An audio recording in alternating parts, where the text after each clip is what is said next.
I'm at a rally. I gotta. Yeah. All right. Fill in.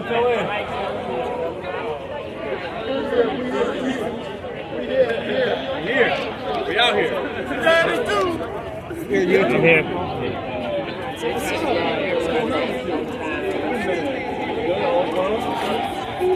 We out here, back in the mix.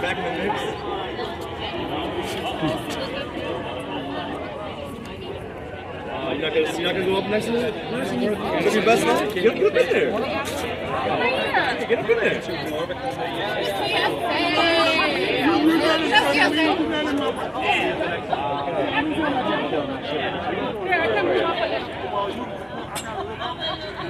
Alright, perfect. I like it. Looks good. It's nice that we have a table.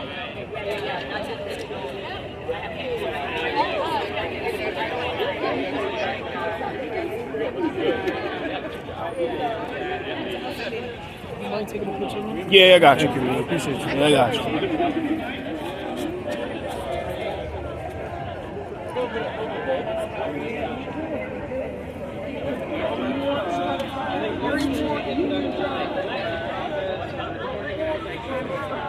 Gotcha. Okay. All right. I'm gonna start off. I just want to show. All right. Are we ready? Yeah! All right. What do we want? Solar power! Union jobs! What do we want? Solar power! What do we want? Union jobs! What do we want? Solar power! What do we want? Union jobs! All right. What's up, y'all? Good morning. Good morning, everyone. Thank everyone for being here. Good morning. Really exciting day. Today, myself, along with my colleague here, Carmen De La Rosa, we have a number of council members, Menon, Gennaro, Aviles, Ressler, Schulman, and Juan and Velasquez. We are introducing a bill to accelerate and expand solar power on public buildings and public land. So I want to shout out all the coalitions right here. We got Climate Works for All. Woo! Climate Works for All. Woo! We got Climate Jobs New York. Woo! All right. So this is the lead up to Climate Week, and we're just really excited to be showing the council is really committed and really dedicated to moving forward on pushing us off of reducing our reliance on fossil fuels. And I find this to be a really exciting and hopeful and much needed step to ensuring not only do we meet the goals of getting 100 megawatts of solar power on our schools and public buildings, but we expand that and get 150 by 2030. So we're kind of pushing forward the administration, accelerating, and then adding on, because the crisis is so urgent and we have to be taking action faster and with more investment. So this bill will ensure that we meet our stated goal of installing solar panels that can produce 100 megawatts on city-owned buildings and property by 2025, and then expand to the 150 megawatts target on public buildings and public properties by 2030. There are numerous opportunities to put solar power on city-owned buildings and properties. We've got huge parking lots. We've got precinct parking lots. We've got parking lots right over here. We've got schools. We've got all sorts of municipal-owned buildings that we should be putting solar panels on to model how New York City should be moving forward and to draw down our use of fossil fuels. Last year, DCAS installed about 16%. Got about 16% of the goal, and that's great, and we should keep moving forward, but we need to move faster, right? 2025 is just around the corner, and we're less than 20% of the way here. So this is not about pointing fingers, this is about pushing us forward, accelerating the timeline, and getting us there faster. We have federal funds coming down the pipeline. We should be leveraging these funds. We should be leveraging support from the state and push this forward and do it where we can, which is on our city-owned buildings. And the best part about it is that we have this incredibly talented, well-trained, very professional, unionized working force that is ready, willing, and able. Yeah! So we have We've got the workforce, we've got commitment by many council members, we've got entire movements out there that want this to happen. Now we just need the money and the will. So I'm very, very excited to be here. I'm going to kick it over to the partner in crime on this bill, our champion for labor and workforce in New York City, Carmen De La Rosa. Thank you.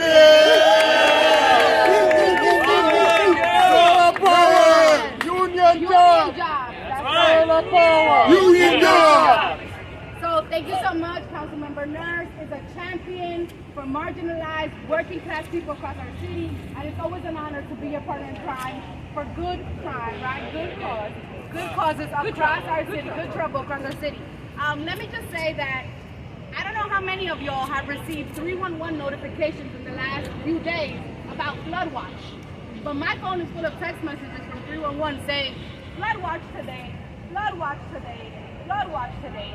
Compound that to what environmental justice communities across the city have been facing for decades. I represent Washington Heights, Inwood, and Marble Hill in northern Manhattan. We are an environmental justice community. Our community was built over the Cross Bronx Expressway, and it is not a coincidence that we have some of the highest levels of asthma rate, lead pollution, and other environmental factors affecting our families on a day-to-day basis. Anyone who says that the climate crisis isn't the existential crisis of our day is wrong and is full of bad words. Baloney. So let me just say that with this bill, we're not only on track to make sure that we are doing our part in producing bold legislative action to deal with the climate crisis, but we're also empowering our workforce, our union and organized workforce, to be the future of work in our city. The future of work in our city is green. Right. And with these pieces of legislation, we'll be able to create a pathway, not only for a safer, more healthy community, but communities that empower every single working class in this city. And so I'm proud to partner with you all.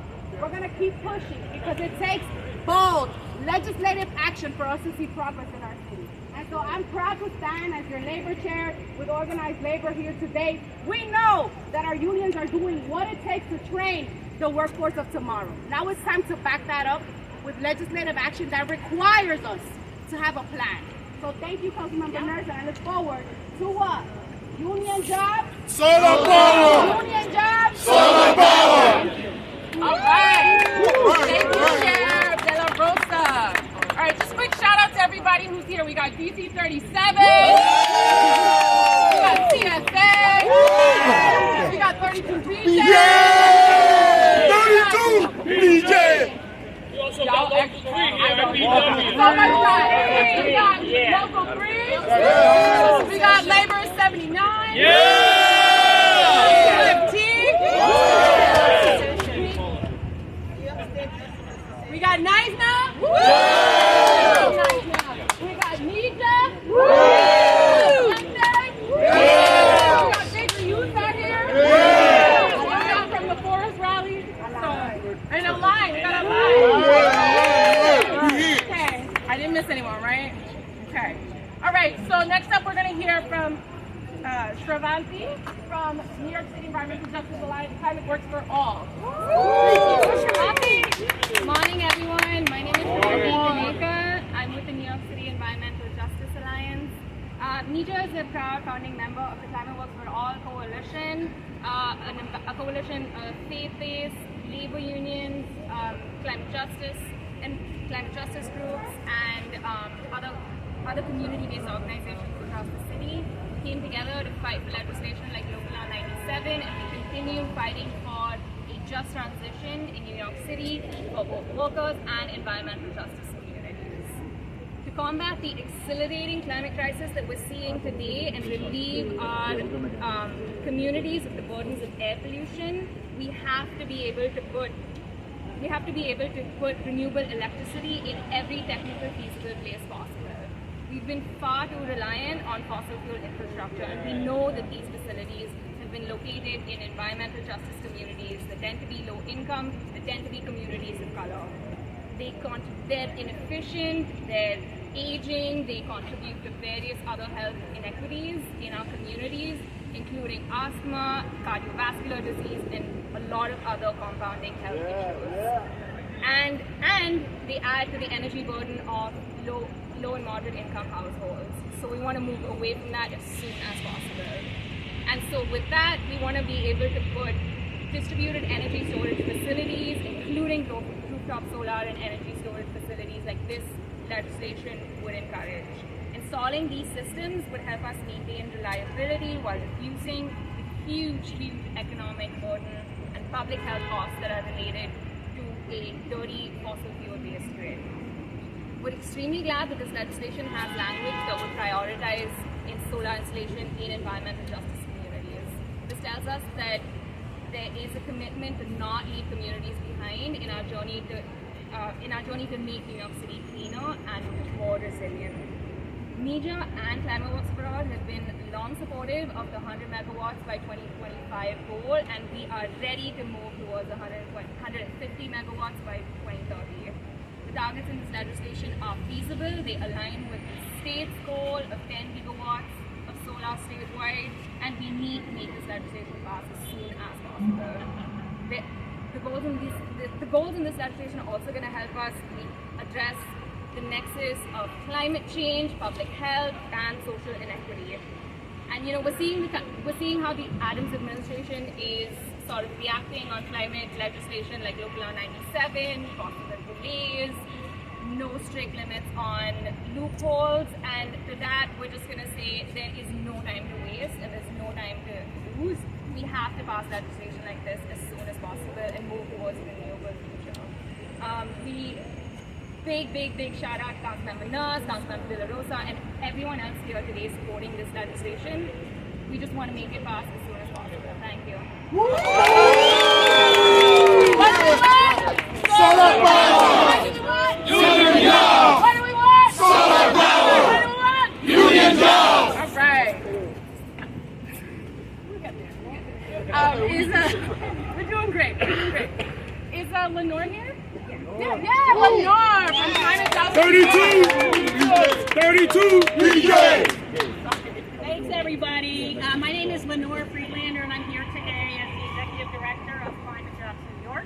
We are a labor coalition committed to creating good union jobs in the renewable, clean, and green energy sectors. And we share the belief with Council Members Nurse and De La Rosa that we need urgent action on climate, but that action has to also create good union jobs. We have an opportunity when we take action on climate not only to do our part, and as you can see, the union members who are here and folks here are ready to do our part, but we need to do this and build this new green and sustainable future in a way that reduces economic inequality, that reduces the racial wealth gap, that creates opportunities in real careers for thousands and thousands of people. There is enough work on climate to make sure, and enough money to make sure that every worker has a good union job. There is a lot of work to do. And so New York can really lead the way here on being a leader in moving to renewable energies, and putting solar on all public buildings is a really important first step. And it's great to be here with council folks who also are organizers and understand that this is an important first step, and we have a long way to go to make sure that the jobs that are created are good union jobs, and that there are opportunities for workers of color, for women, for other historically marginalized workers to have entry points into real life-changing careers. So we also want to applaud you for prioritizing public schools. There's a lot of work that needs to happen in our public schools, not only to move to renewable energy, but we want to make sure people aren't super hot in the cafeterias, that there's no toxins in the building, that the air quality is good, and that the money that the city is going to save can be reinvested to improve the quality of education, reduce class sizes, make sure that all of the workers in our public schools have decent wages and benefits. It's not such a struggle every time a contract comes up. So there is incredible energy savings and cost savings that can be reached from moving to renewable energy, and that's important to be reinvested in continuing to push forward to make sure that we have quality jobs and also quality education. I think we recognize all the unions that are here. We want to make sure that everybody sees and hears us, because we're often overlooked and taken for granted. But we're here, and we are ready to do the work to move towards a clean and green and renewable and equitable, sustainable future. So we look forward to working together with you, to all the other groups that are here today, and continuing to push this forward.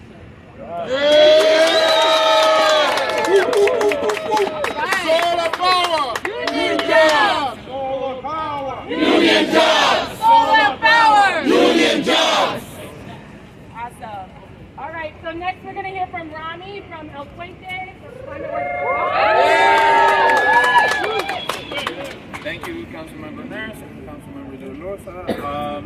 My name is Rami Zannawi. I'm the Environmental Justice Campaign and Policy Manager at El Puente. El Puente is a human rights organization for over 40 years, founded in the south side of Williamsburg, North Brooklyn, also known as Los Sur.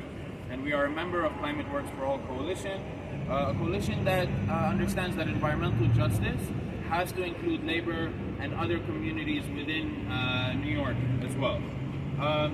Today we stand here to promote the bill that actually mandates the city's agencies to solarize public buildings and the roofs of public buildings. And this is not just a promise; it's a commitment to our environment, our communities, and our future generations. By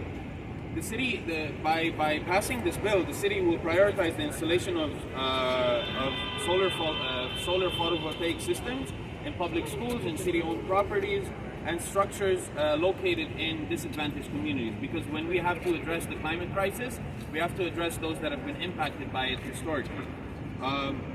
We also, as we have been hearing today, this bill also addresses labor protections and the need for union jobs.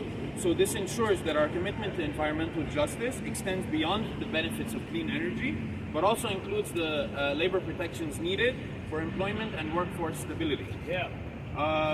At a time where we've been hearing that the administration is intending to soften our historic climate law, the nation's leading climate law in terms of building electrification, this bill shows us what we need to do and how the city can take charge and can lead in moving us forward down a path to electrification and dealing with the climate crisis that we're experiencing today. I want to conclude by saying that, as we move forward with this initiative, we do so with the intentionality and responsibility and inclusivity of everyone in our community. Our goals are not just about megawatts and solar panels, but they are about actually about the health of our environment, the prosperity of our communities, and the fairness of our society. We invite you all to join us in this journey towards a cleaner and greener and a more just city, because together we can make a difference, and together we can lead the path to dealing with the climate crisis, and this bill actually paves the way to do that. I want to commend Councilmember Nurse's leadership and Councilmember De La Rosa's leadership in championing this bill, and onward and upwards. Thank you. When we want solar power! When we want it! Now, we want it all now.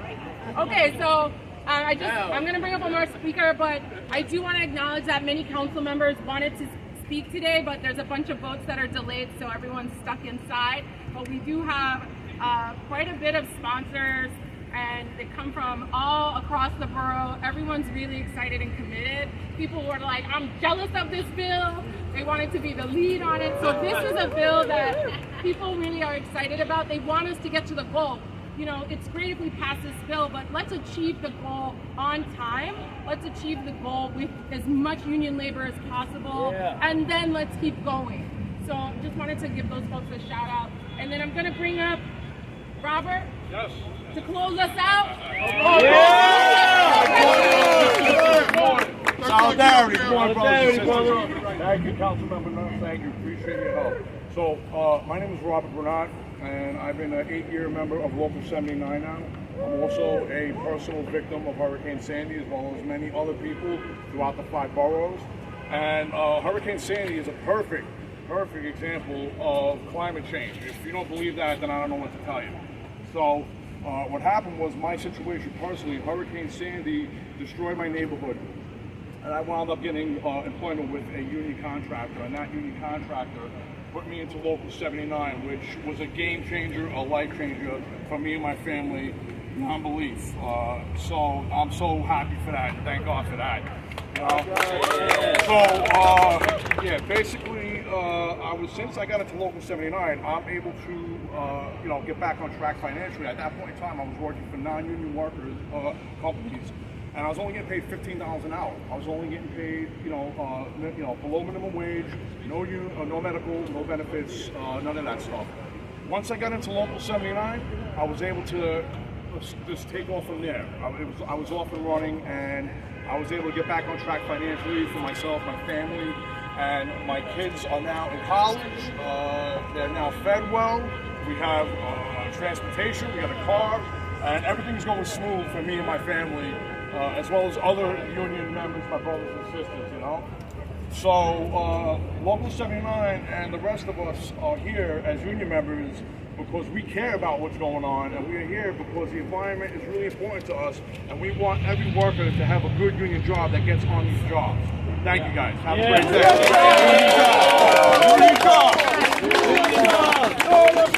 Union jobs! Solar power! Union jobs! Solar power! Union jobs! Solar power! Union jobs!